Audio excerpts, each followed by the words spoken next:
Hello there, my friend. Welcome to a new episode of Talk Music Talk with Boice. I am Boice. This is my podcast you are listening to.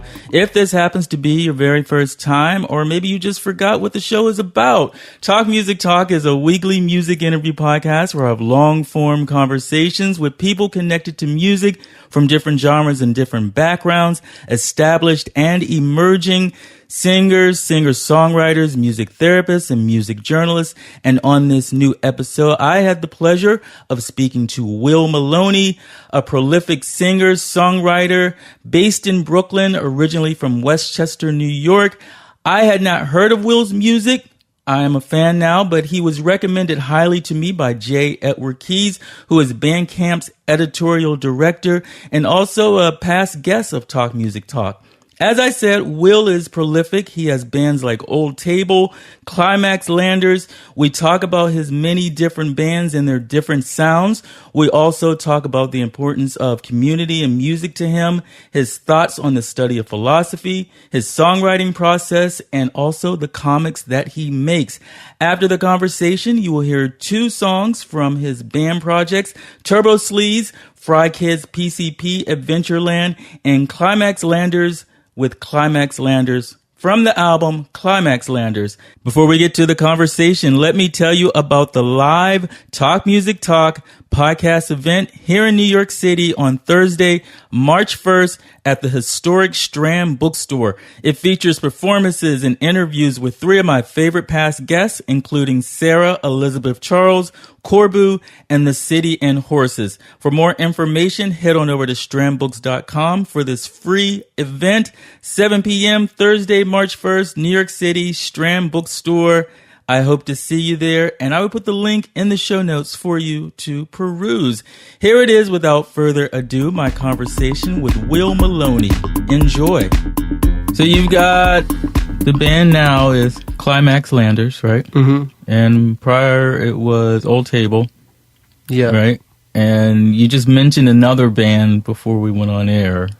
It's called TurboSleaze. TurboSleaze? Or Sleaze? Sleaze. Sleaze, TurboSleaze. Yeah. Is that your project also, or are you in someone else's project? It's a project with myself and 3 out of 4 members of No One in the Somebodies, who are all brothers, the Brothers Yanko. Okay. And we have, our last album was a concept EP about McDonald's. Okay. And why was that? It just what evolved from our songwriting, because I came up with a song title called Ronald McDonald's Unusual Balls Clasp. Okay. About like 7 or so years ago. Uh-huh. And I think every new song we were like, all right, well, this one's called like the Hamburger's Inevitable Hamburger Burglary. Okay. Like, so there was a back theme. and forth between us, and it got ever more ridiculous. Uh-huh. We try to one-up each other with, like, funnier, dumber titles, okay. You know. So, did you... Then I tried to bring it back, you know, to a satirical bent with some of my lyrics and make it a little bit of a commentary on McDonald's and all that. Okay. But we were really trying to get McDonald's to sue us and to become famous off of that, you know, free advertising. Big lawsuit. But it hasn't happened yet, so any representatives of McDonald's out there listening right now, please contact us I'm sure there publicly, are plenty. Please. There are plenty. So how many bands are you in?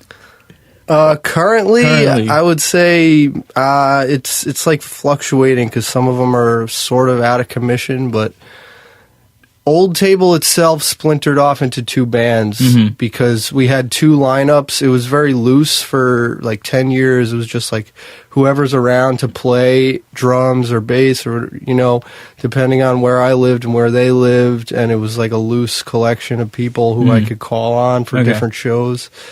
And at some point, it sort of solidified into like I seemed to be playing shows with 2 separate groups of people. And they had like their own identities within themselves. Yeah. Like, and one of them, the Climax Landers band is kind of more Brooklyn based, and the Check Out Old Table band, which is the other band, was more Westchester, Bronx based. But now, since we recently moved to Brooklyn, like, you know, that whole distinction is kind of out the window a little bit. But they still do have very distinct styles. Okay. Like, check out Old Table, I would say, on the whole, seems to be more of like a rock, almost like power pop, like power trio type of band. And Climax Landers is maybe like a little more subtlety within their dynamic range of possibilities for songs. Because we can get really quiet, and then we get like, you know, maybe like artsy or poetic with some of like our songs. Which check out Old Table could potentially be, you know, but now what's the difference between check out Old Table and just Old Table? It's basically just a marketing scheme by me. Got it. Okay. It's a conceptual marketing performance on my part. Okay. And was it intentional that the bands would have kind of different sounds? Not necessarily. It was more just to preserve my relationships with all the people involved, because I didn't want to make one band and then say, like, no, you're not in the band anymore, you know? Because I try to be more about like relationships first with regards to playing live. And, you know, like when you mentioned we're going to talk about your career, I don't even really think of my music as my career, because it's not really something that I've made money on or like ever felt legitimized by. Except for, you know, the article by Jay recently sort of validated my existence somewhat to my extended family, but who knows? And Billboard magazine, you had a nice write. Oh yeah, that's true. Yeah, that's like the. But is that seems to be gone forever though? I don't know. They still do print. Yeah, is it? I'm not sure if that one's in print, but.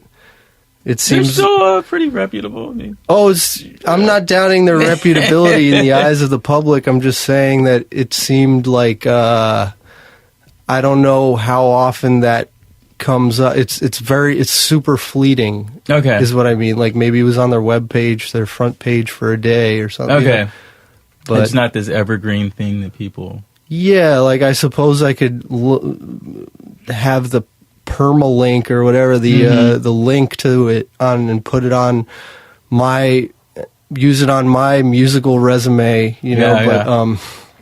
I've never been very good at promoting myself or like sending out emails and stuff. Like that's for the straight world, man. I just want to rock, you know. I'm just here to go nuts on so stage. When you get press from Billboard and Bandcamp, which was what J.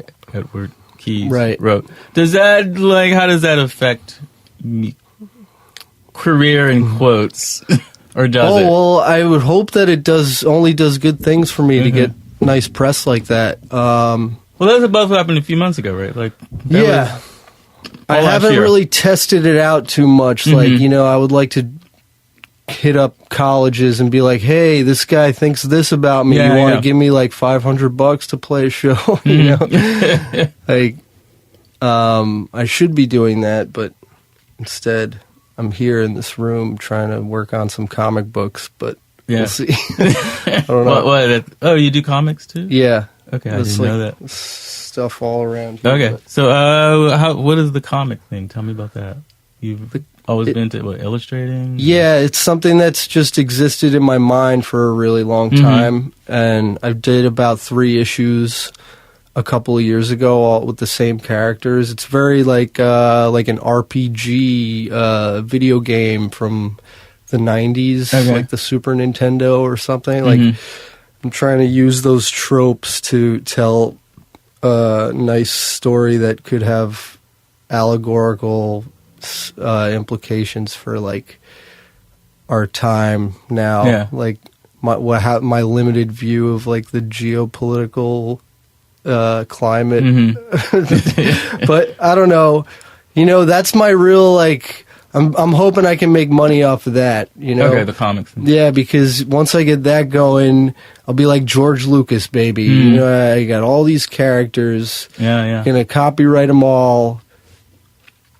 but that would be selling out. So maybe I'll just put them in the public domain and continue to live. How long have you been illustrating, drawing? Always. Yeah. This is your first time putting something out there? Or attempting yeah, well, I had kind of a fanzine of like 3 issues before. Yeah. And it's not something that I'm always struggling to work more seriously on it, but that's just like a discipline thing for myself, that I have to work on. And but it's the kind of thing that's always in the back of my head, like thinking about plot and thinking about characters and everything like that. And how's that start for you? Does it start with character, or you have an idea and the character is going to be the vehicle for that? For me, it was about the characters. Like, I would doodle certain characters, and then eventually I would notice, like, oh, I've been doing this guy for a long time. Like, what's he about? Or kind of like, and then putting him into situations together and going from there. Yeah. But the way that I like to do it is just kind of stream of consciousness, because otherwise, for me, like, if it's never going to be ideal, it's always going to be a little less than my ideal version of my head. Yeah. So it's very different with music, because for me, with music, I never had an ideal to even start out with. It was always just like, this is the melody, these are the lyrics, this is the song, this is the drum beat. And if I faltered with my execution, like, it never seemed to be a problem to me. Like, I always liked stuff that sounded spontaneous, like Paul McCartney's first solo album, or like McCartney. Just I like that lo-fi stuff, or I always liked stuff that didn't really necessarily care about mistakes. It was just going for that spark of that you can sense in the recording of, like, I'm excited to be playing this song, and you know what I mean? Yeah. Like Neil Young talked about on the Tonight's the Night album, he said, if we tried to record the song, like, right before we learned how to really play it. We tried to get the take moment right before. So we still had some of that spark or like that ambiguity of the listening experience. Somewhere between learning and knowledge. Perfection. Yeah. So it's like you can't really do that in comics, like have that. For me, I think it would be too debilitating to try to be a perfectionist right off the bat. I think, because one of my other buddies, Jeff Duncanson, he was actually in the Best of Comics book a couple of years ago by, I forget who the publisher is, but they come out every year, and he told me one time, like, yeah, once you stop caring what the final product is going to be, that just frees you up to continue just working and getting better, So if you think too much about how it's going to be perceived, or how even yourself perceives it at the end of it, you'll end up just being so paralyzed by fear of even doing it in the first place. So you have to just kind of go in and get into a habit and a mode of just doing it all the time, because it's the only way you'll get better anyway. Okay.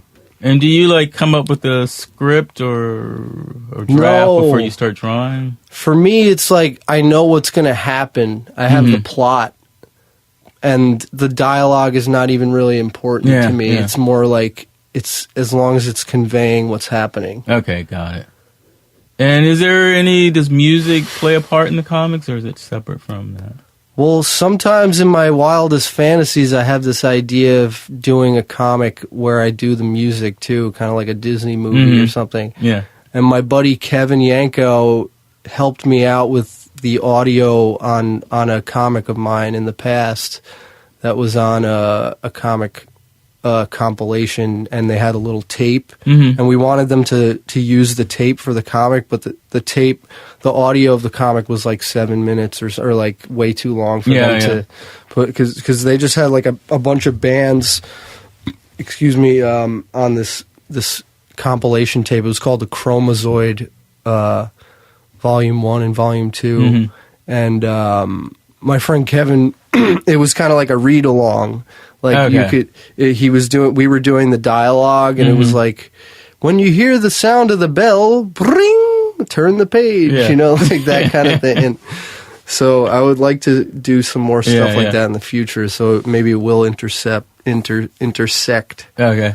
But yeah, Kevin came up with a really nice little flute theme for the comic book, which kind of blew me away because I didn't even think of having something like that, and he just presented it to me. I was like, whoa, this is amazing. Go with that. So what started first for you, the music or drawing? Yeah, I don't even really think of it as starting necessarily. It's just what I've just always been doing it, you know, like singing in the car and drawing doodles, like instead of taking notes. And, you know. What was your first instrument? Was it guitar?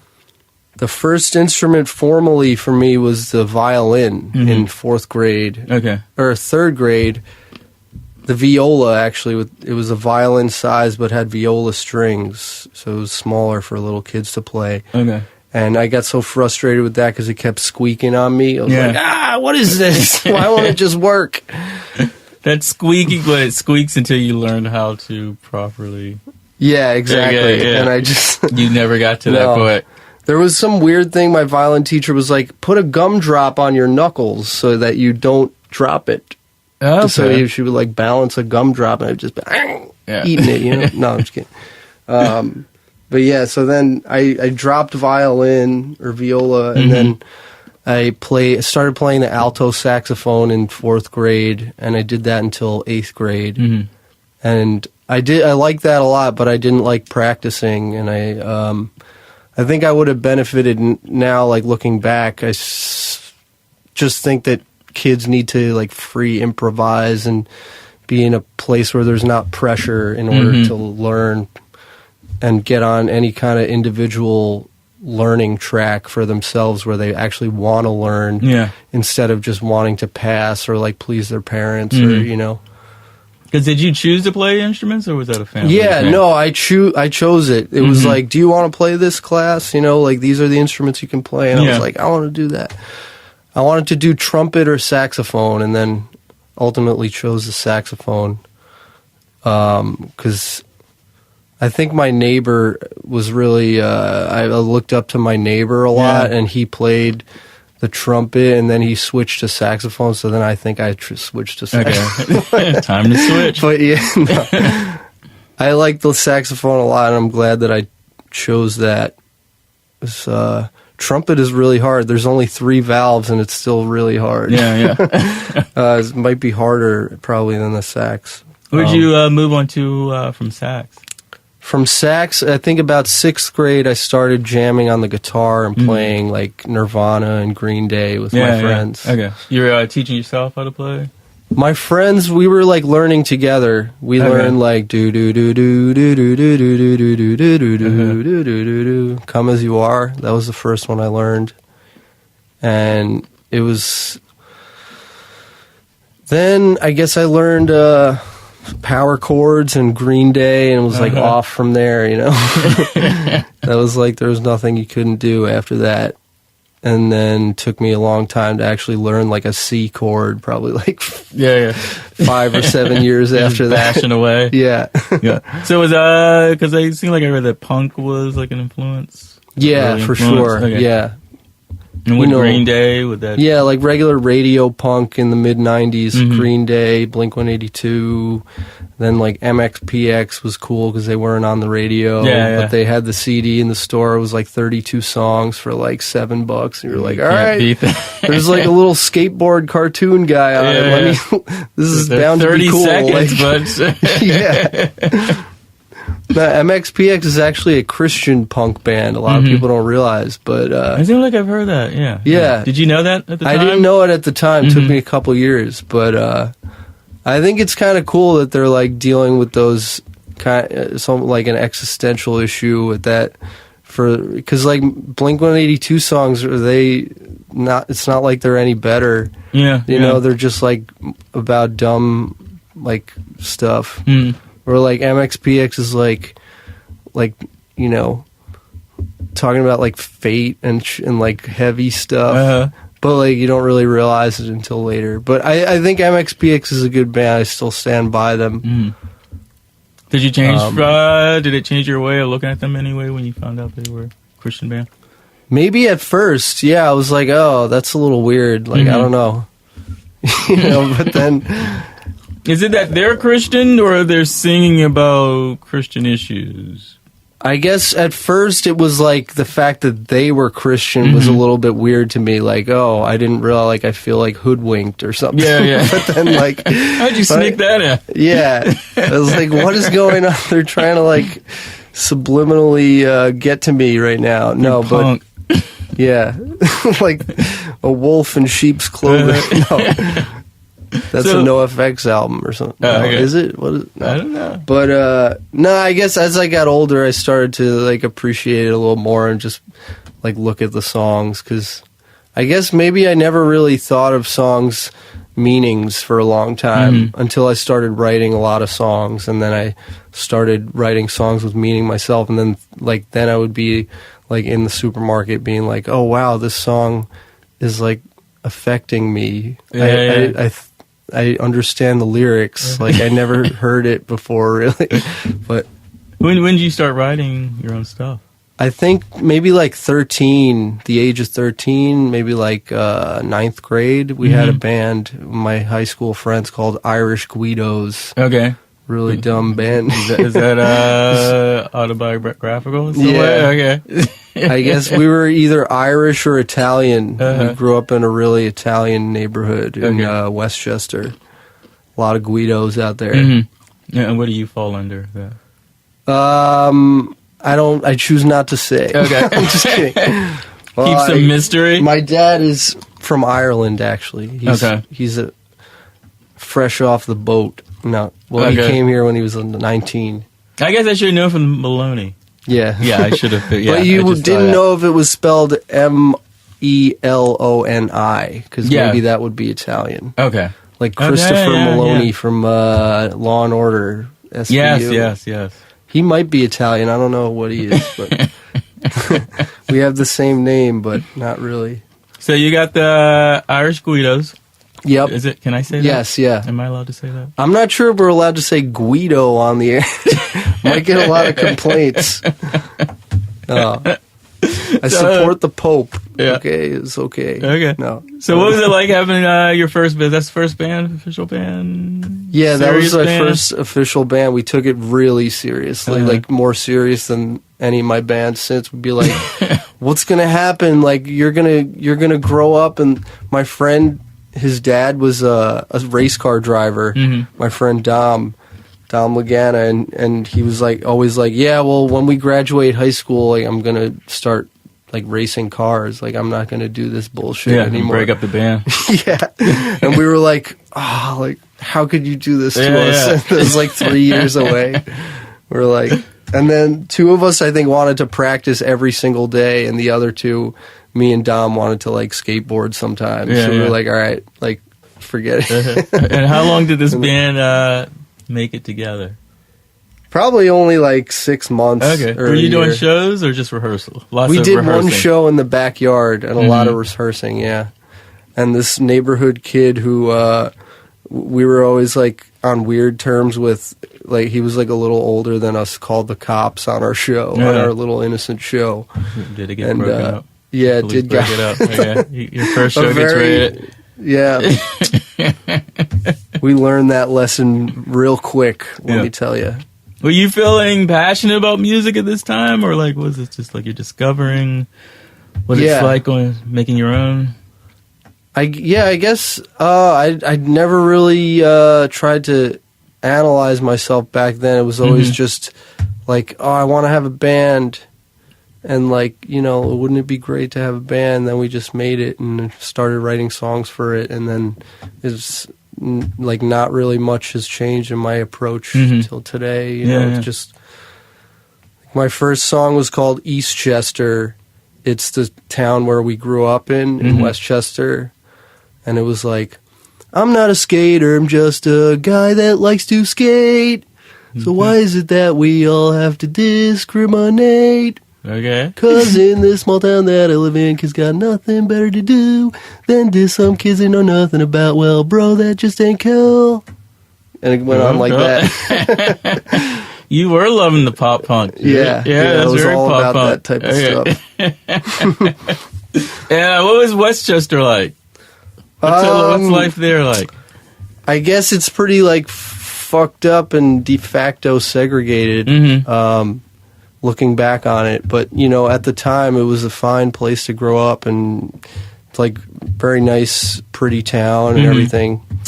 But you know, like there was very little like people of color in my high school and everything like that, and there were some for sure. Like they were like, there was like one clique, and they were all, you know what I mean? Yeah. So when do you like realize like, oh, okay, like an awareness of that? I guess slowly over time, and like once you leave it, or like as you get older? I think once I left it, for sure. Like I didn't really understand it too. I mean, I think I'm always understanding more. Hopefully, as I get older, you know, always learning, getting a bigger picture of the world and all that. Yeah. But yeah, I guess as, you know, growing up and especially like being, you know, kind of like basically like the first wave of like hipster gentrifier in some cases, being like a white artist, and, you know, just kind of trying to be more aware of that, and you know, how to do, you know, it's always a process of trying to like be better and more aware and ready to do the right thing, you know, at any point. Yeah. Like, I think the last place that we were at, we had a house show in the Bronx, or a house space in the Bronx called Carl Sagan in Hunts Point, and we had a lot of kids like from the community would like come out and slowly like built this community around the space, and I think it was a good way of approaching it. But our landlord still like sold the building and kicked us out, so it does feel like, well, if we don't have any like housing rights, then, and ultimately that's what this is about, is housing rights, then there has to be some kind of smarter way to be ready for that to happen, or something. Yeah. Because it's important to you to have like a community with the music. Totally. More important to me to have a community of where I feel welcome than individual success. Okay. Because if you get individual success, it's like, okay, you're really rich and you play music all the time, but like, is your life like justified? Is that justified existence for anyone? I don't know. Yeah. But, you know, and you learned this in Westchester, you would say? I don't know. Well, college, it's right? my dreams. Okay. No, because you went to school in Westchester, right? Yeah, I went to Westchester Community College. Okay. I had a really good philosophy teacher there. Was that your major? It was before, but I only got a 2-year degree, so you can't really major in that. Okay. And then I transferred to Purchase, but I didn't like it as much because it was like very focused on terminology, you know, philosophy. And I had a Africana philosophy professor who was talking about like the bogus white male patriarchal tradition of like hypocrisy of like talking about freedom in one sense, and then like being a part of society that like enslaves people blatantly, you know, like Yeah. so that like kind of immediate dire like problem. And then my other class was called pragmatism, which is like an American tradition of pragmatic philosophy where like I was just made to memorize these terms and why and what they meant and how they were important. But to me, like, if you can't say it in a sentence that's communicable to the everyman or woman, then like, what good is it as wisdom? It's supposed to be love of wisdom. So I think where philosophy becomes impotent is where like the vultures of the careerists, like ivory tower people, you know, start to thrive. And like, you know, if you're okay just talking about nothing and like passing that off as wisdom to like the next generation, then you'll do fine in philosophy. But that's so it's more like people who just like talking about it as opposed to putting anything into putting practice. it into action. Exactly. Yeah. Okay. And you sort of realized that in college. Yeah. What a lot of that was about. Yeah, that's why I dropped out of college, I think. What attracted you to philosophy in the first place? I guess I always, you know,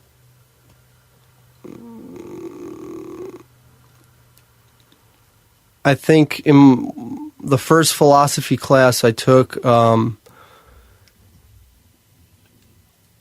there was some problem that stuck out in my head, and I went up to the teacher after class and I asked him about the problem, and he like said back to me like that presupposes that the universe is like heading towards somewhere good or something. And then that like blew my mind. I was like, what?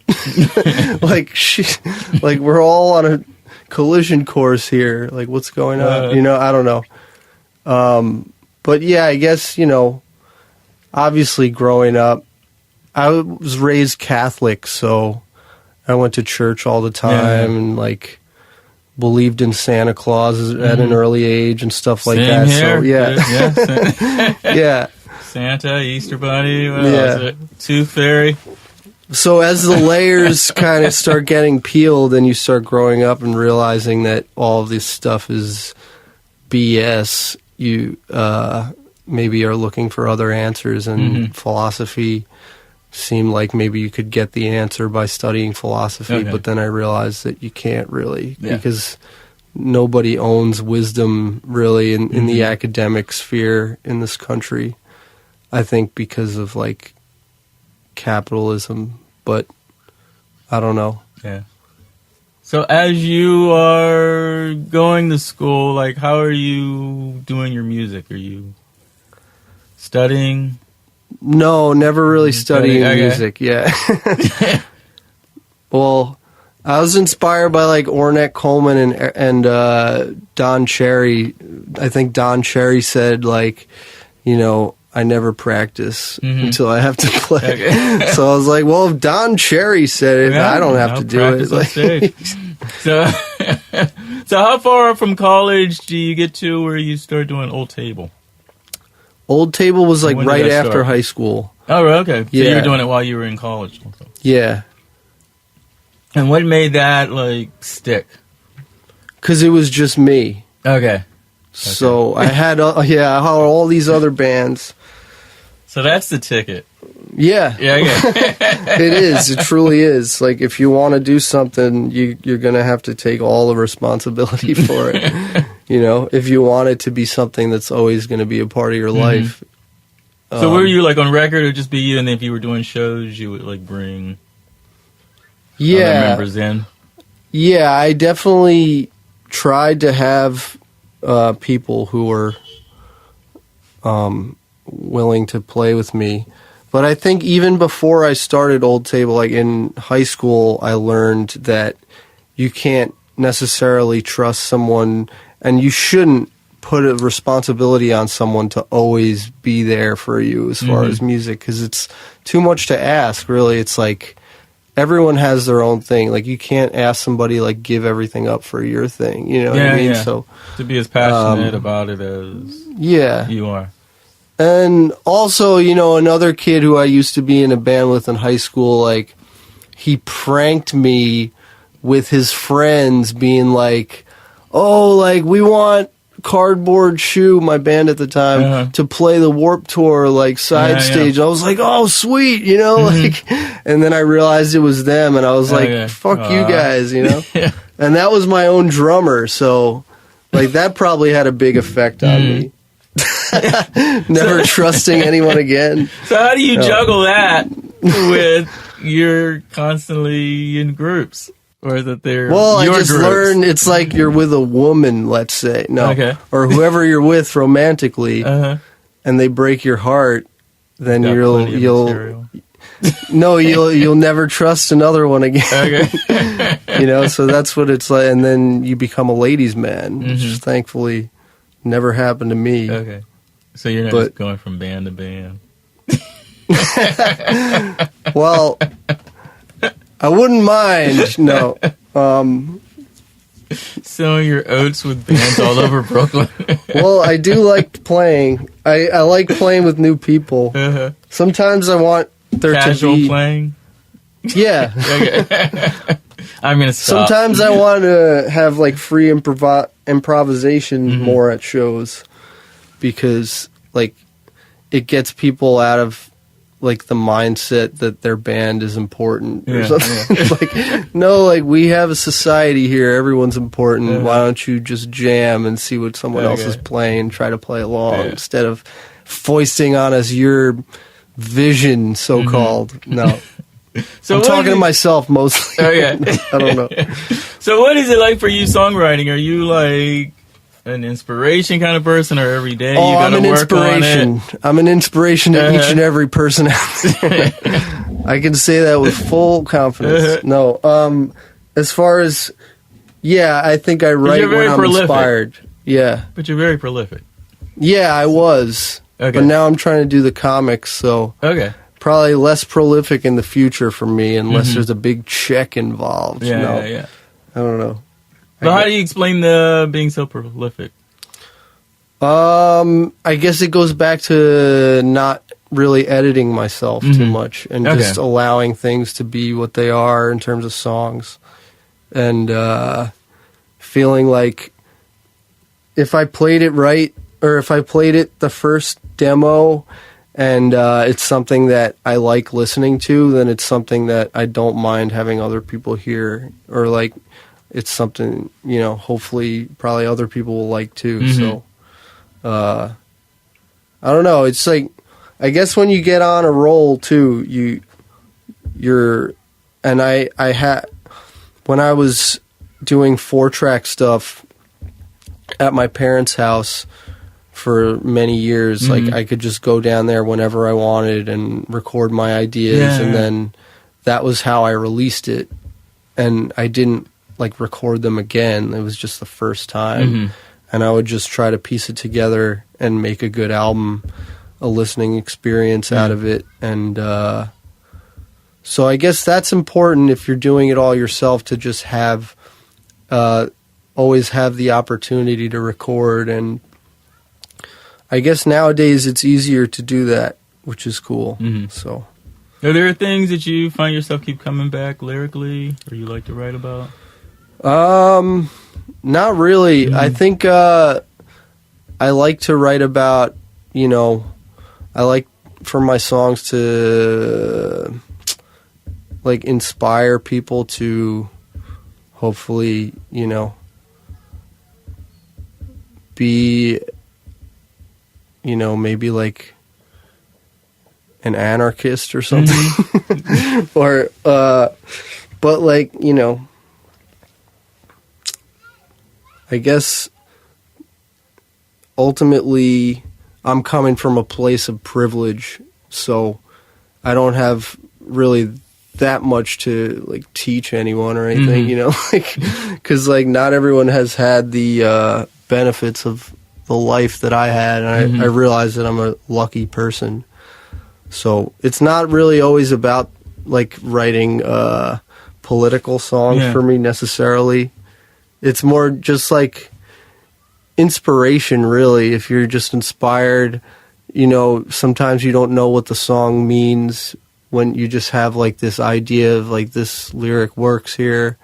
Like Robert Pollard from Guided by Voices says, if it sounds right, then it's right, or something like that. Like you can't really question it too much, because ultimately art is very subjective, and even if you say that like this song is about town meetings, like there's all these other ways that you can view that and like maybe call bullshit on it, so it doesn't mean that anymore. You know what I mean? So it's like anyone's going to pick apart your stuff, if they're in that critical mindset, then they're going to do that. There's nothing you can do to stop people from perceiving your stuff differently than you want them to.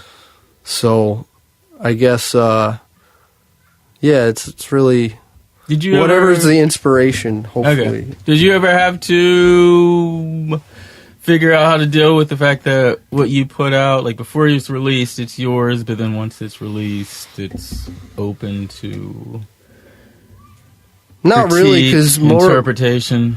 Really, people, maybe this is a blessing that people really didn't review my stuff, Yeah. So I never really felt awkward about like putting stuff out. Yeah. Maybe like, that's probably been a blessing for me, so I could have put out as much as I did. Yeah. Because the pressure's on now, really. Like, well, how is that? My days on Jimmy Kimmel Live are coming up, and after that, there's nothing. Because I do not work well under pressure. No. Well, how does it feel when you have like there was the tribute album?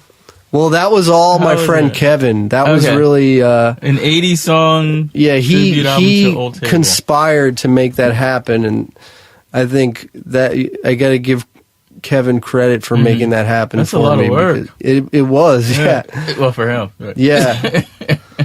There was a lot of people to coordinate that, and no one in the Somebodies, his band with his brothers, needs a similar thing to happen with them.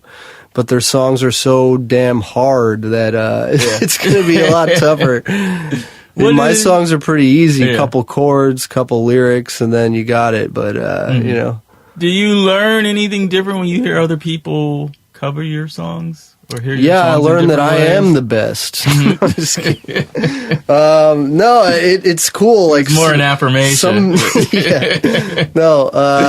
Like some people really hit it from different angles that really surprised me. Like Colson, Picard, and Aaron Main, even Porches did a really cool cover. A lot of different people.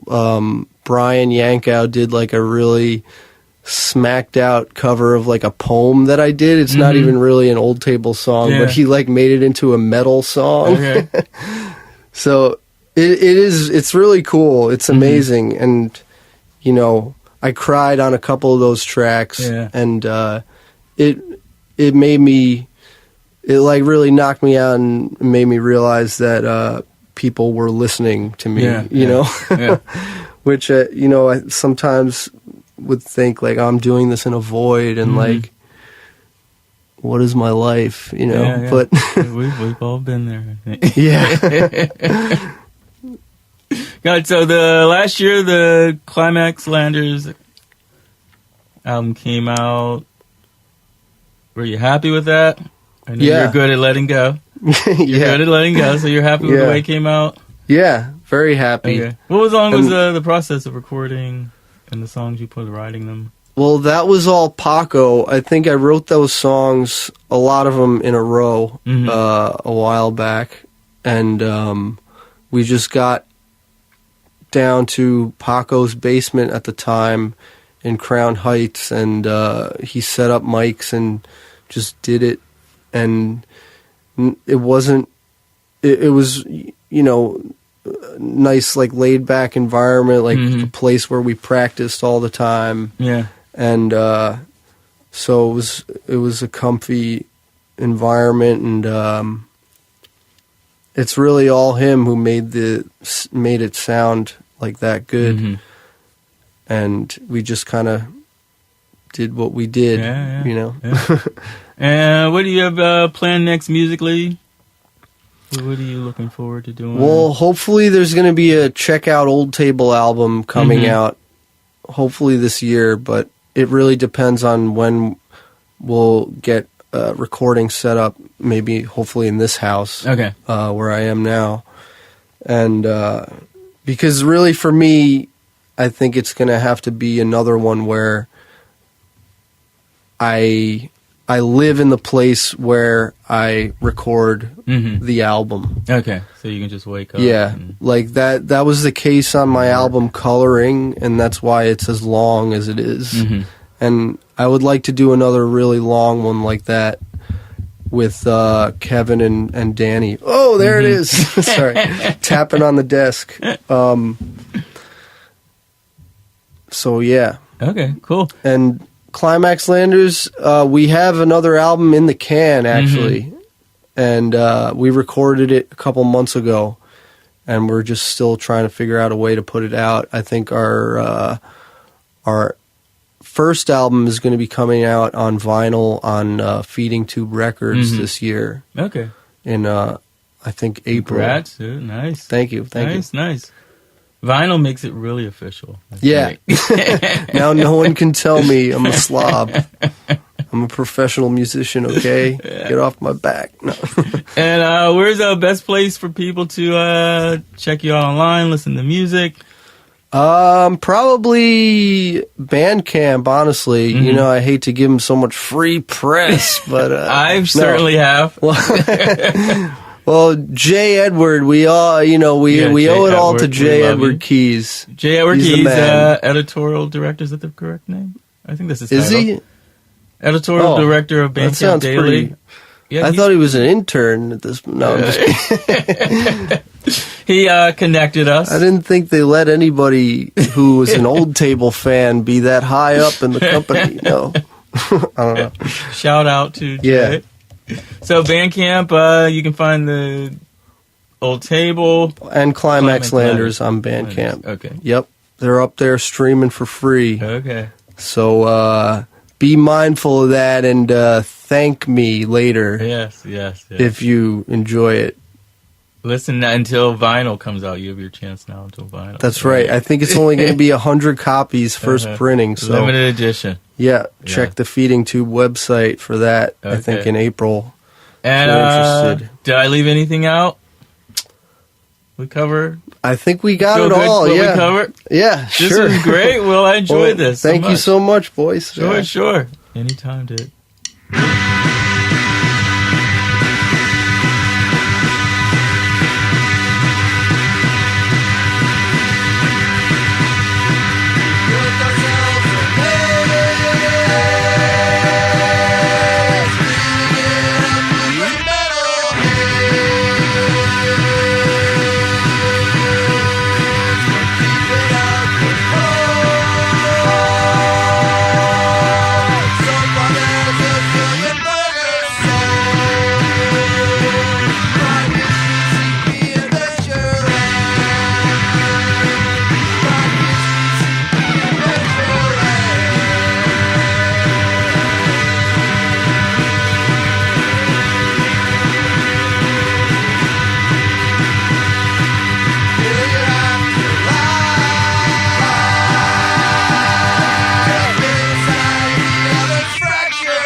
We got it how it is. We can make it like Tonight's the Night and just put on like 2 versions. Let's play this song. Oh, yeah. And like one version, you're starting it, you know? Let's do it kind of long and like, yeah. We're just going to fade it out, right? Yeah. Cool.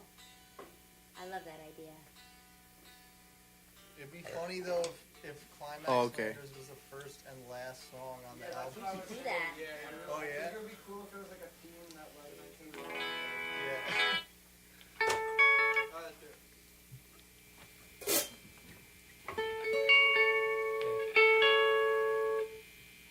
One, two, three, four. Climax Landers. Climax Landers. Climax Landers. Climax Landers. 2 guitars, bass and drums. You climax landing, son of a gun. Woke up in the sky, nothing was named. Mountainous terrain, airship planes with the Climax Landers. Climax Landers. Climax Landers. Climax Landers. Spitting bars, playing drums. Your Tampax chewing lucid bum. Frozen in a tie, crookedly framed. Mountain spewing high, singing the rain with the Climax Landers. Climax Landers. Climax Landers. Climax Landers.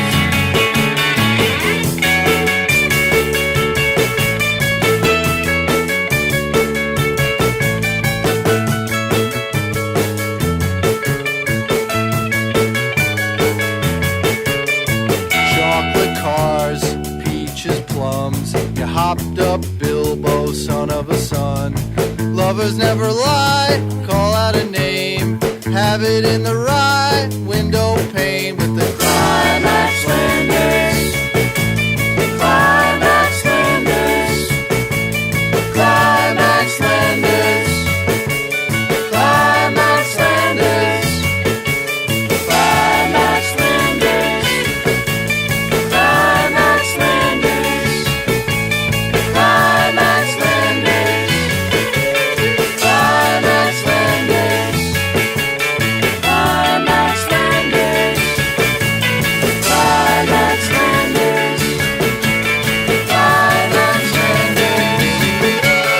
Climax Landers. Climax Landers. Climax Landers.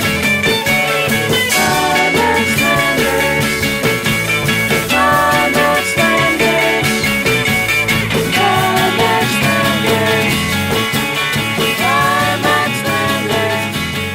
Climax Landers. Climax Landers. Climax Landers. And that was music from Will Moloney and 2 of his bands, Climax Landers with Climax Landers from the album Climax Landers, and TURBOSLEAZE with Fry Kids PCP Adventureland. Get his music on Bandcamp, and I will also put a link to the links. Additionally, I will put a link to the great article that J. Edward Keyes wrote on Will Moloney. That will also be in the show notes. I have a website, talkmusictalk.com, for more podcast information and to stream every single episode. You can also subscribe to the podcast there. You can get it on Spotify, Google Play, Stitcher, iHeartRadio, pretty much everywhere. I am also on Instagram at This Is Boice, so follow me there. Don't forget the Talk Music Talk live podcast, free Thursday, March 1st, 7 p.m. Strand Books in New York City. Go to strandbooks.com for more information. Hope to see you there. Thank you so much for listening to this episode with Will Moloney. I hope you enjoyed it. Till next time, and there will be a next time. This one's for you, Liz.